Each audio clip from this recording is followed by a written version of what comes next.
So, I'm back to the old map. What's it called? Horns of the South.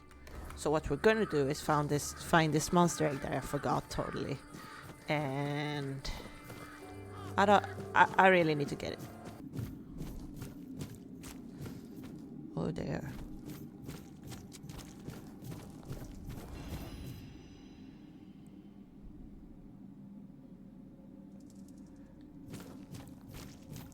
What the hell? There we have it.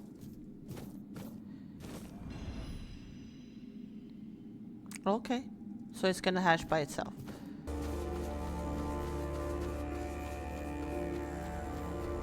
I see evil.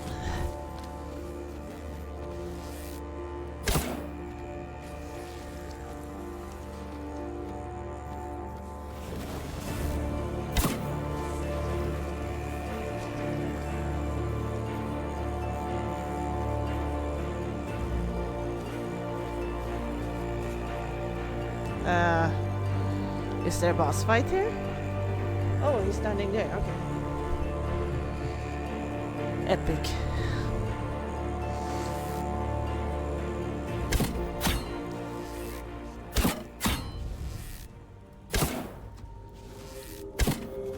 Oh. Your gold belongs to us.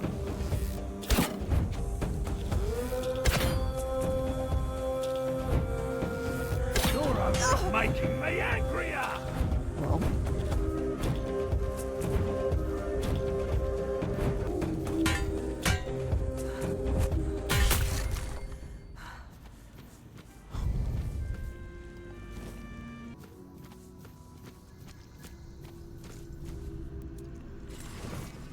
You know what? No. What? I'm gonna use the Inferno.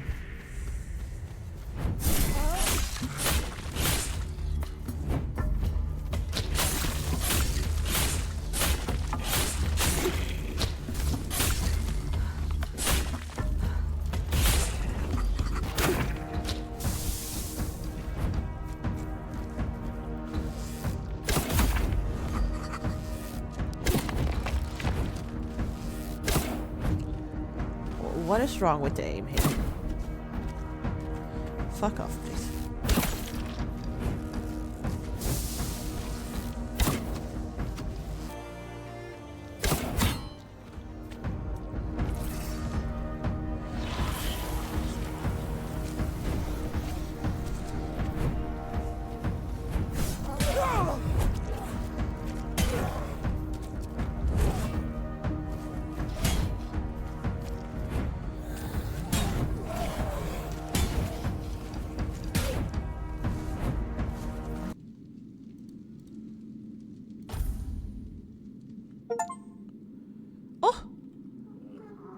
My little monster egg. Hello, Axolotl.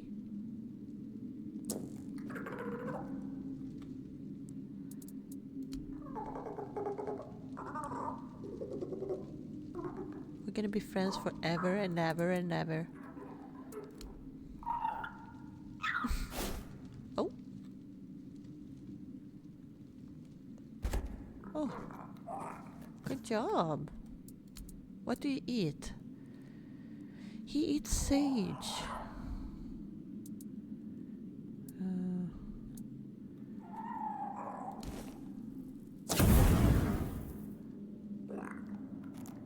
Oh, you're dangerous now. Oh, cool.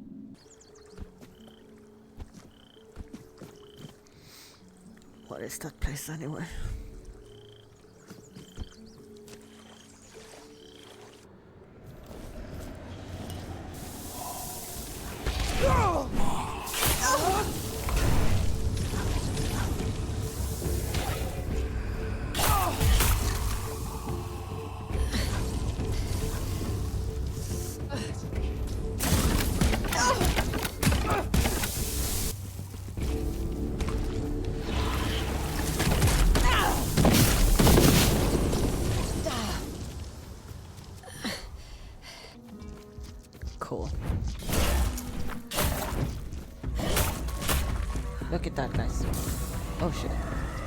Oh, that's poison.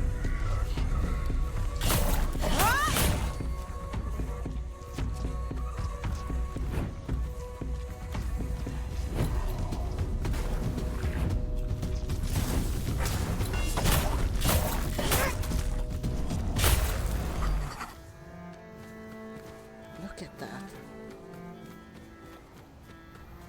Look. It's so freaking cool.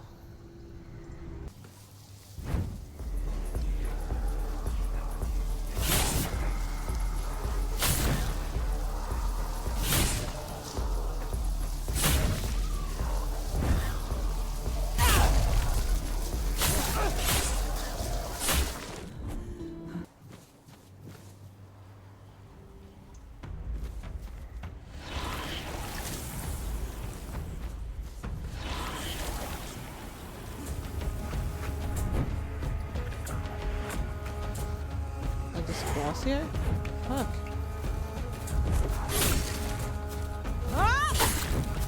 Oh.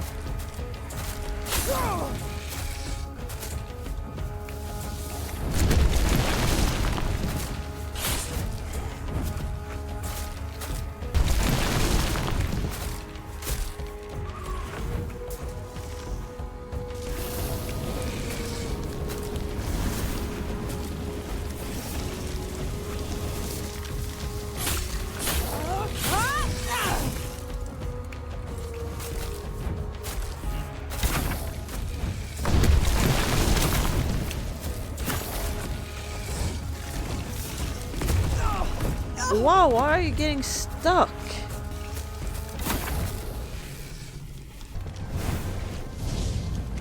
Oh.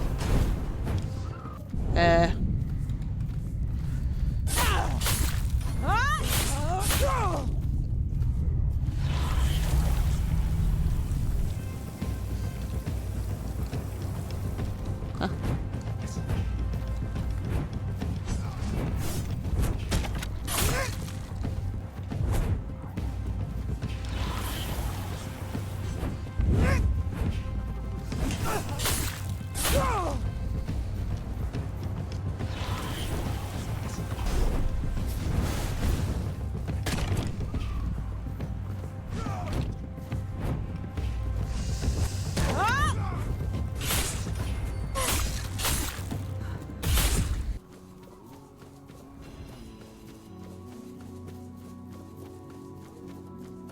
Oh, look at that. He's stuck.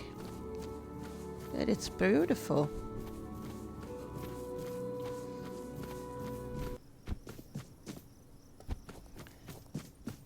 He seems evil.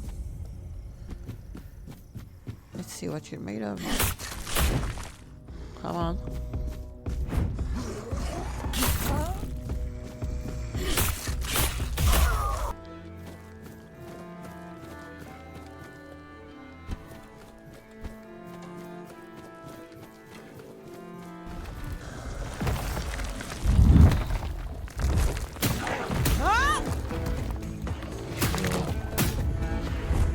Oh my. Dude, I just came in here.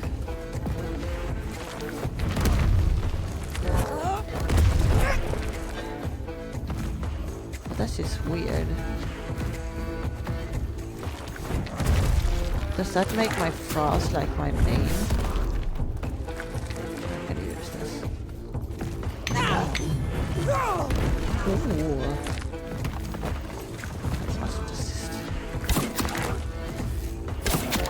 Oh, of course, bow is best.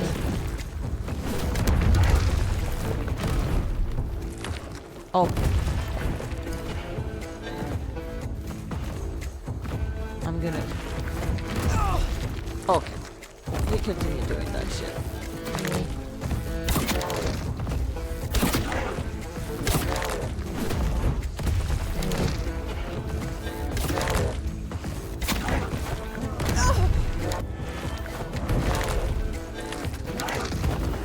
Wow, it's fun.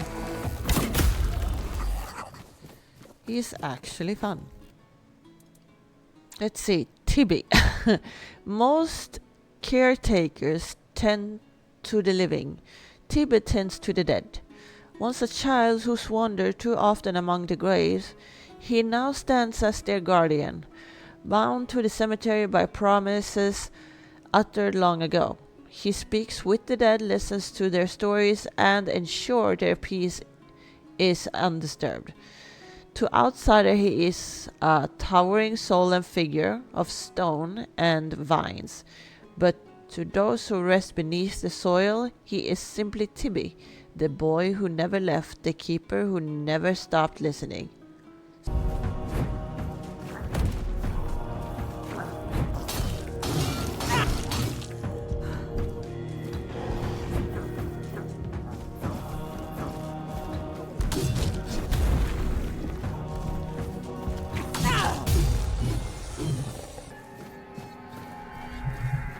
How did you lose your name?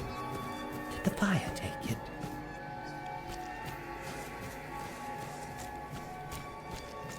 Can I draw this? A drink a day keeps the clarity away.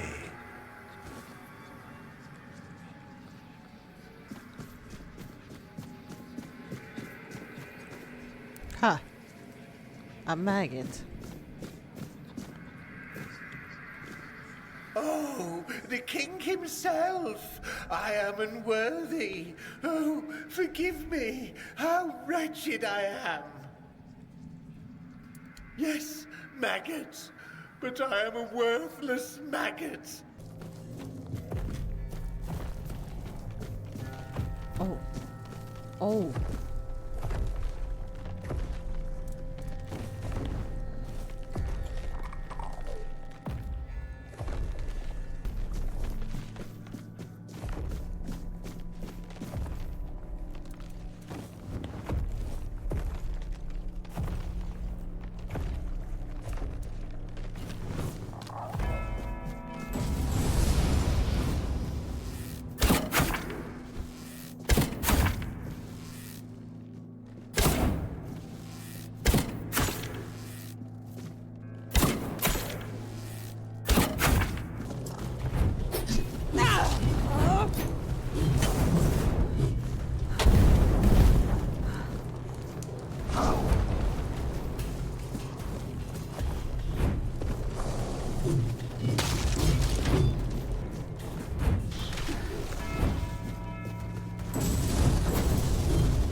Ah, a new guest in our court.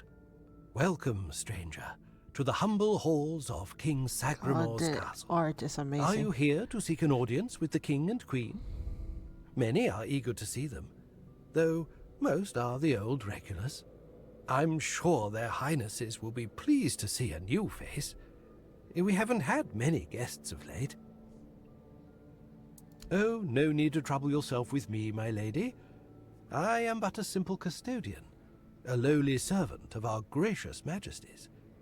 Though, if I had performed my duties better, perhaps there wouldn't be so much constant dying.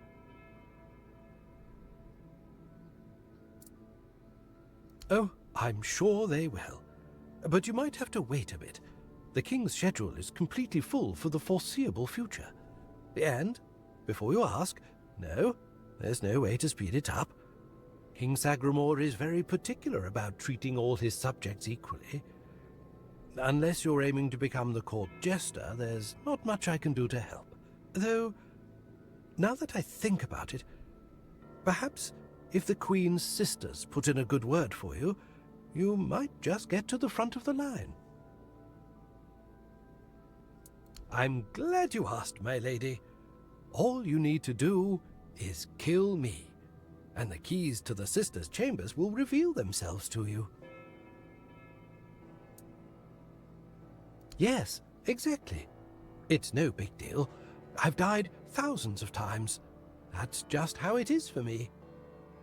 Ever since Sagremor's kingdom was established, I've been the keeper of the keys to all the chambers in the castle.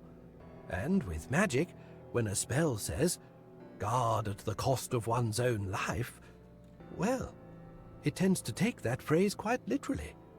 If I died forever, I wouldn't be able to guard the keys anymore, right? So I come back to life every time someone needs a key from me. That's just how things work around here.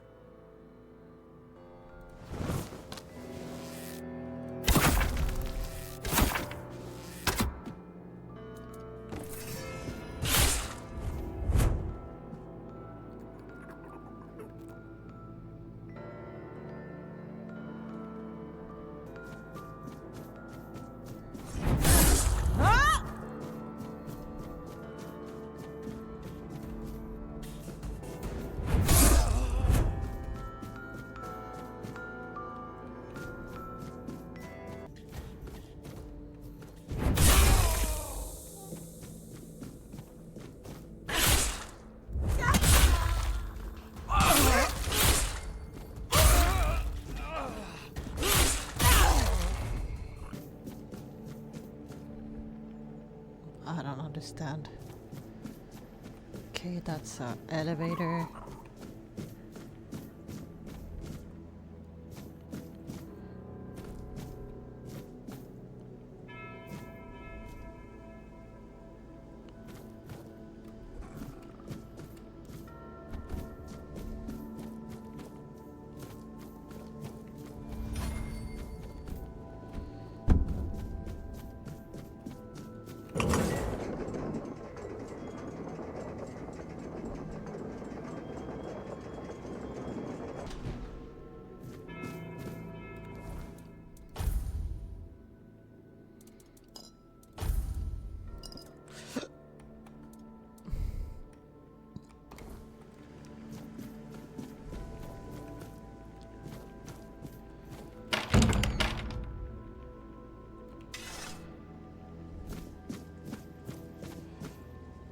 Boars.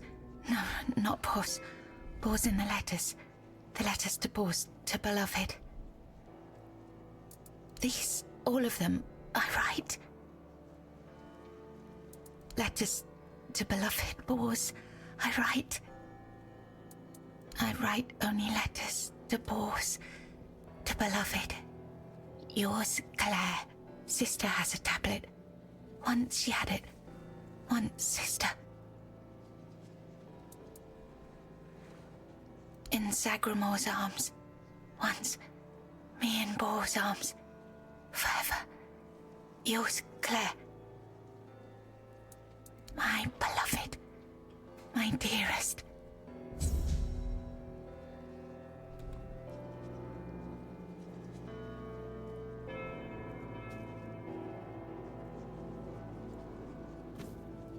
Boars. No, not boars. Boars in the letters. The letters to my beloved.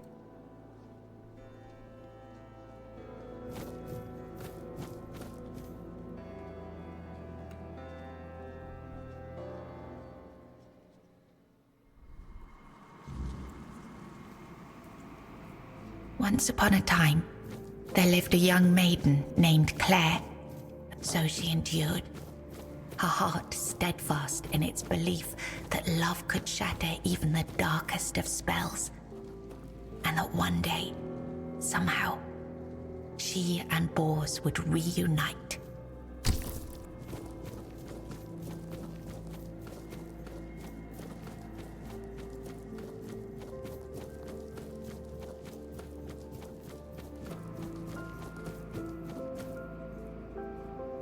Long ago, there lived a maiden named Claire, fair of face and gentle of heart, cursed by her cruel sister to remain imprisoned in a high tower. Forbidden to step beyond its walls or look out of the window, she spent her days weaving a tapestry of the outside world, a world she could glimpse only through the reflection in an enchanted mirror. Yet Claire dared not lift her eyes from the loom, for the curse was absolute. If she ever stopped her weaving to gaze out the window herself, the fragile thread of her life would snap. One day, the mirror revealed a grand procession on the road below. Among them rode a knight clad in gleaming silver armor, a sapphire cape following behind him. His warm eyes and copper hair struck Claire's heart with lock. Claire was dragged back to the castle, her heart forever bound to the minstrel who had died for her.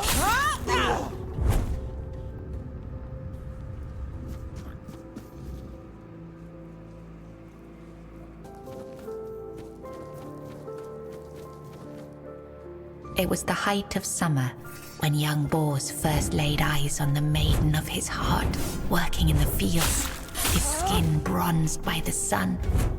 He paused as the sound of hooves drew near. A lone maiden approached, her hair shimmering like spun gold, her cheeks rosy and her waist snugly drawn into a spring green corset. While the other peasants bowed their heads, Bors stared unabashedly. Sensing his gaze, the maiden turned sharply, startling her steed. The horse reared and she tumbled from the saddle, straight into Bors's waiting arms. Their eyes met, and in that instant, the maiden felt herself lost. A warmth bloomed upon her cheeks, but a deep foreboding stirred in her stomach, for she knew there would never be another man who could claim her heart so completely. From that day forward, she rode past the fields daily, offering Bors water and sharing quiet moments beneath the shade of a willow tree. Days stretched into nights, and the two surrendered to love. But one day, as the maiden passed the field, her beloved Bors was nowhere to be found. She waited beneath the willow until darkness fell and reluctantly returned to the castle. The next day, and the one after that, she returned. But Bors never did. Summer turned to autumn, and the maiden ceased her rides. She withdrew into the shadowed stillness of her tower, her heart heavy with unending sorrow. Unbeknownst to her, Bors's bones lay bleached and brittle beneath the sun, hidden in the very field where their love had bloomed. For in Sagremor's kingdom, no crime was graver nor punishment swifter than love.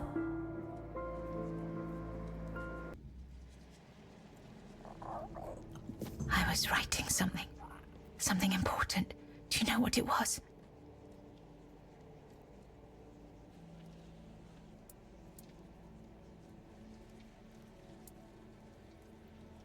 Yes, Bors, my former lover. I have fond memories of him.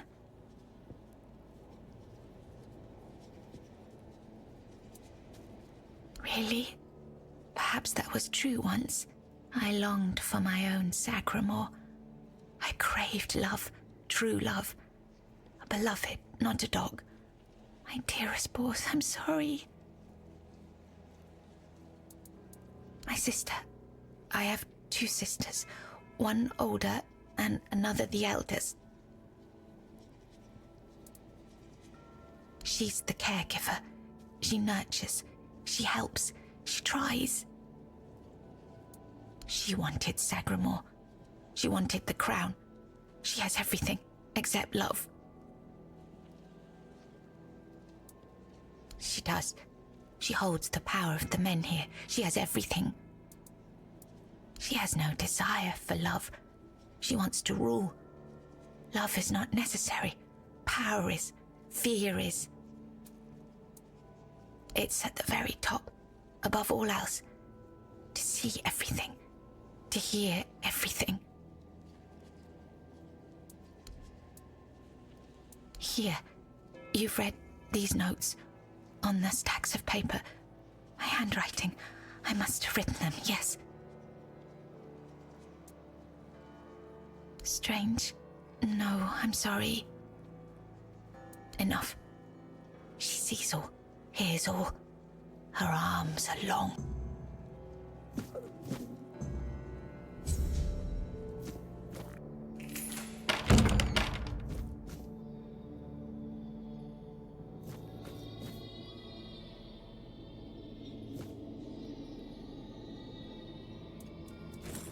Who goes there? Are you here to see the Be children? right. Oh, my sweet babies. I lost them. And I lost them all before they even got here. They scattered, poor things, like dandelions in the wind.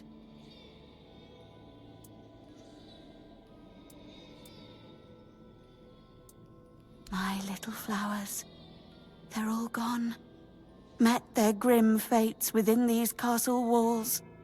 They die and die at the hands of those who should have loved them, or through their neglect.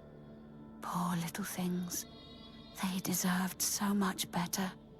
After all, they were barely more than blood on our sister's white sheets.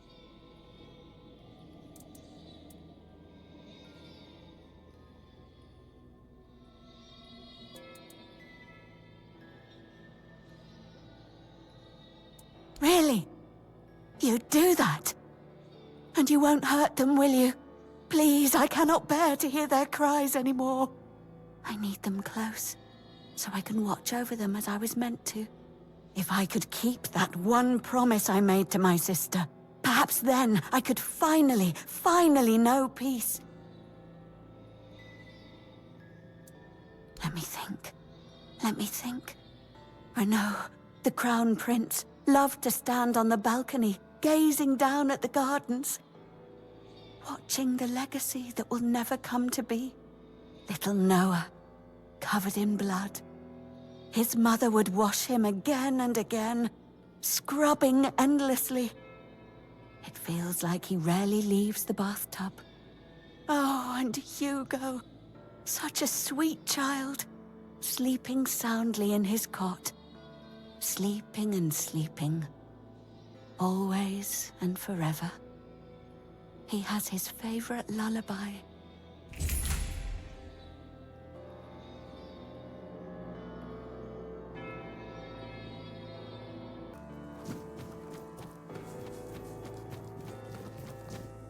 He's gone. Young Prince Renaud. Oh, by the gods, lost for good this time. The midwife will wring my neck with her bare hands. I can't. No, I won't go back to her like this. And the Queen, she'll do worse. Much worse. Have you ever seen her angry? Hopefully not.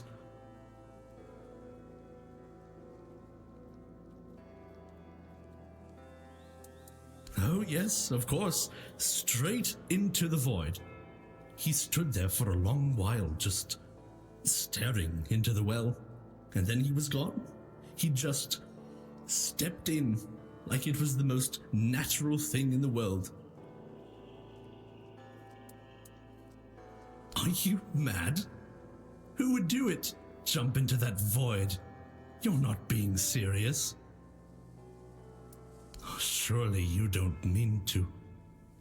Oh, may the gods watch over you. Or, no, wait. Better they don't look upon someone heading into a place like that. They might feel disgusted. But I wish you luck.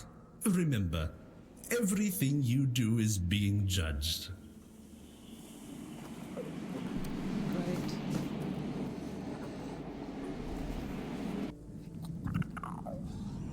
Well, hello. Ooh.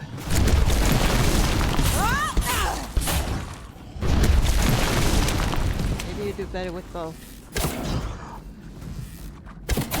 Ah.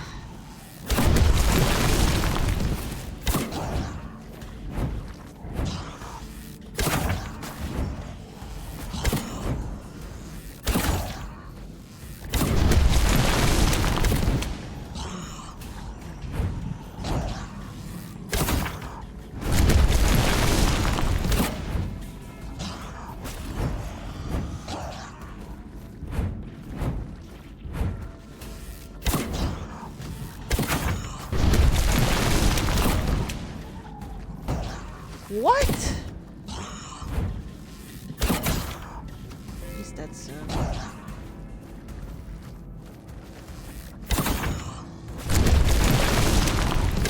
Oh, come on, dude, just die.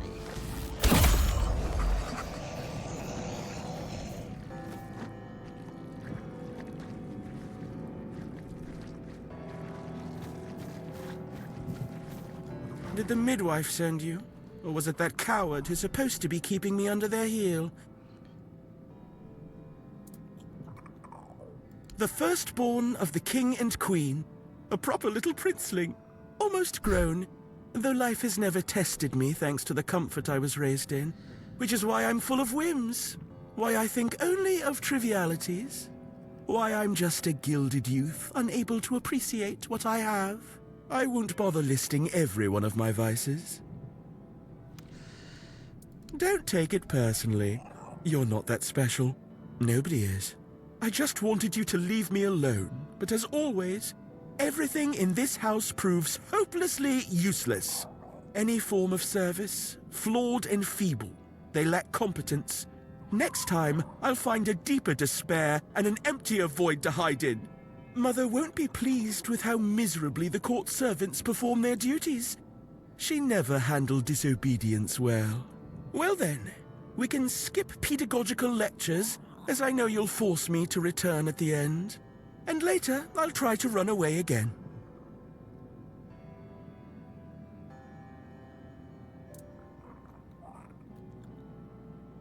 Above? What above? There's nothing there either. Here, emptiness turns into more emptiness. Nothing begins, nothing ends. The same, over and over again. I'll tell you something. This place, all this darkness and silence, is no different from what awaits us in the gardens, the halls, or the chambers. Of all my mother's obsessions, control is her greatest. Everything must bend to her will. That's why I take so much pleasure in defying her. Poor father, letting her trample him like that. It seems a crown on a man's head weighs him down and dulls his mind. The charms of power. They say I take after him. Look closely, and you'll see all you need to know. How pitiful I must be then. Spare yourself the trouble. You don't have to drag me by the hand. I know the way back. The Queen's little lapdog. Phew.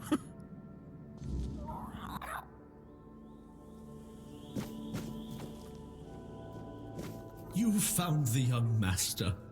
Joy, such great joy. I owe you a debt or two. We simple folk, we must stick together. Here, take this. I hope it serves you well.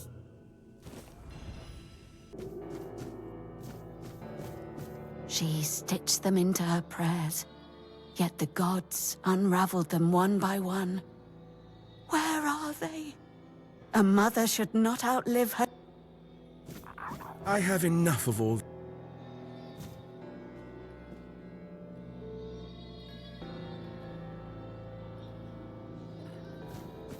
She's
Why did you kill me? I didn't want to. I didn't want to be like that. Mum, she used to call me Little Fish sometimes, when she was in a good mood. But when she wasn't, she'd call me Bastard, Misfortune, or Mistake. Once, during a bath, I cried that the water was too hot. So she pushed me fully underwater and held me there until I learned. After that, the water was always cold. Mama is the most important one. She controls everything. Everything rests on her shoulders. I can't disturb her. Father is the king, and usually just sits on the throne. Mama always said he was busy, but he just sits there. Then I was here, sitting in the water, and I never cried again.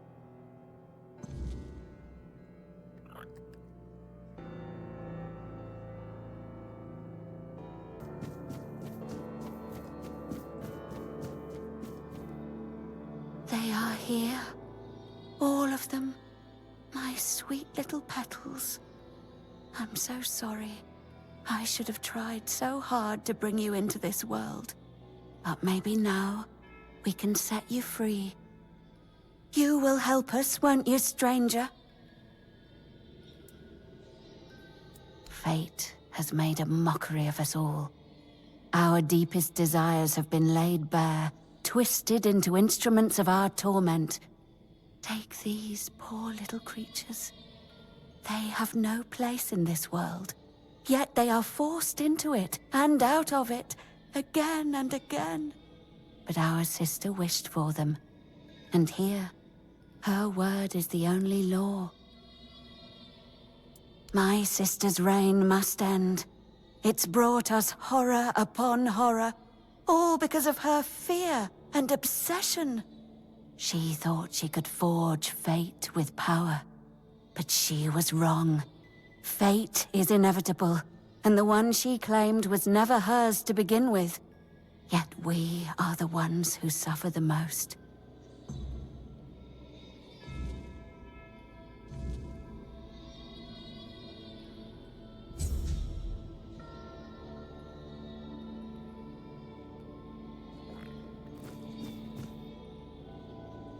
Hello again, my lady. Are you ready for your audience with the king and queen?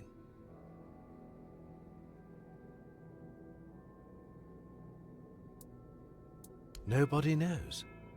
The king and queen haven't granted an audience to anyone in years. All these poor, lost souls will never get their turn. Only Stygander and I are aware of the passage of time. The rest are stuck, frozen in the moment. But we're not allowed in the throne room, so we have no idea what's going on with the king and queen. If I were you, I'd be sure to mind your manners and follow every order, for your own safety. Ah, I see you're trying to coax a little gossip out of me. I appreciate the effort. You're the only one around here who can hold a normal conversation. Not many people know that the three sisters are Bandrui, female druids. Interesting, isn't it? Not all druids allow women to engage in their noble profession. They didn't care, though. They did their work, and they did it well. One day, they delivered a prophecy to Sagremor, telling him he was destined to be the next King Arthur. Our king took their words to heart, and made one of them his queen. The other sisters helped the queen maintain the kingdom in its current state.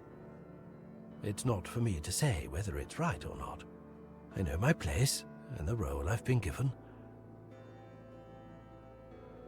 As you wish. Here is the most precious of all keys. It will open the doors leading to the throne room. Oh, and you might have an occasion to see the royal chapel. Please, don't forget us. Damned for all eternity. A king is a king. He bears the flaws inherent to any ruler, as if the crown itself bestows similar faults upon each bearer. But there's little to say about sagremor. It's the queen, his wife, who is the true delight. She's scheming, spiteful. I took upon myself the sins of my queen. I had no choice. I swore an oath of loyalty. But if I had known the weight of the queen's misdeeds, sometimes I wonder if this is my punishment. A punishment for consorting with someone so corrupt. I sought meaning in the All-Mother, pondered the truths of the Red Priests. I searched for a merciful God, but all was silent. Then I came here, for sagremor, soon to be king, was about to ascend to the pantheon of demigods, and beside him stood the queen, as radiant as dawn, gentle as the light of spring. I swore to serve them until the end of time, yet she desired a true kingdom, regardless of the means. Next, there was the descent into the depths where we now find ourselves.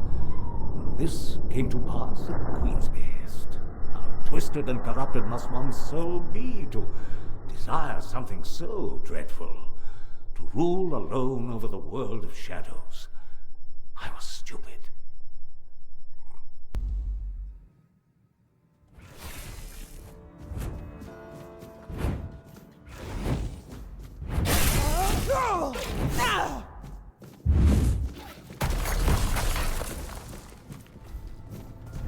You ain't all that.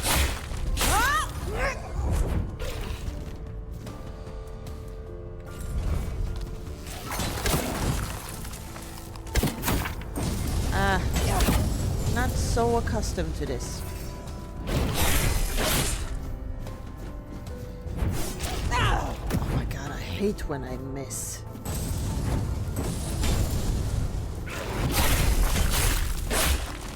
Oh.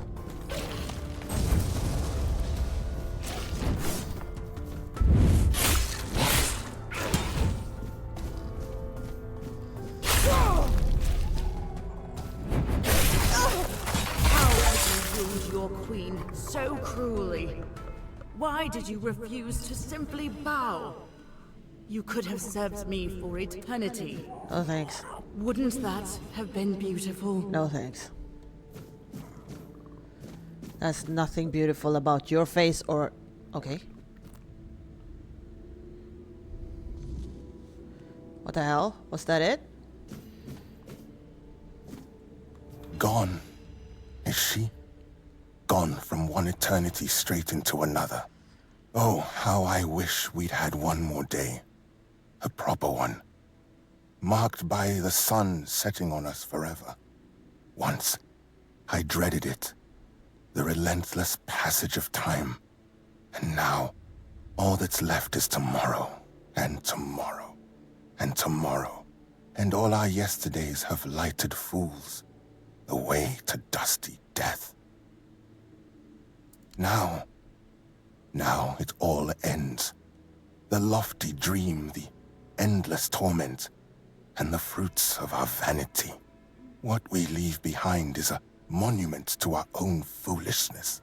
There will be no legends told of this place, for it is a tale told by an idiot, full of sound and fury, signifying nothing. And this is for you. The reason for your visit to this cursed court. You may leave now. Your audience is over. Well, thank you.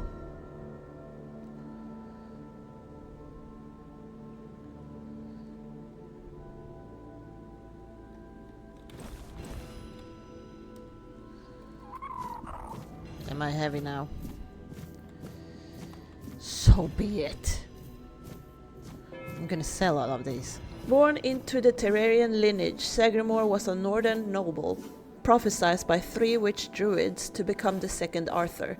Entranced by their vision, he abandoned his first wife and son, marrying one of the witches. When Camelot challenged his claim, the witches cast a powerful spell, plunging sagremor's castle into the abyss to shield him. Manipulated by his new queen, sagremor believed this was to secure his future as Avalon's rightful ruler, although she thought only to reign over her secluded domain.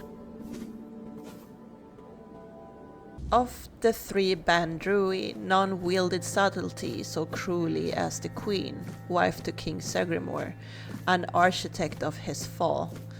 Once a druidic witch of quite power, she bound herself to Sagremor after his rise, trading whispers for crown. In time, her hunger outgrew his. When the castle sank into the abyss, it was her spell that sealed it, transforming ambition into isolation, conquest into control. She rules now in shadow and stillness, sovereign of a private realm no army can breach. None of her children survived infancy or youth, their death surrounded by strengths, omens, and silence that even her sister refused to speak of.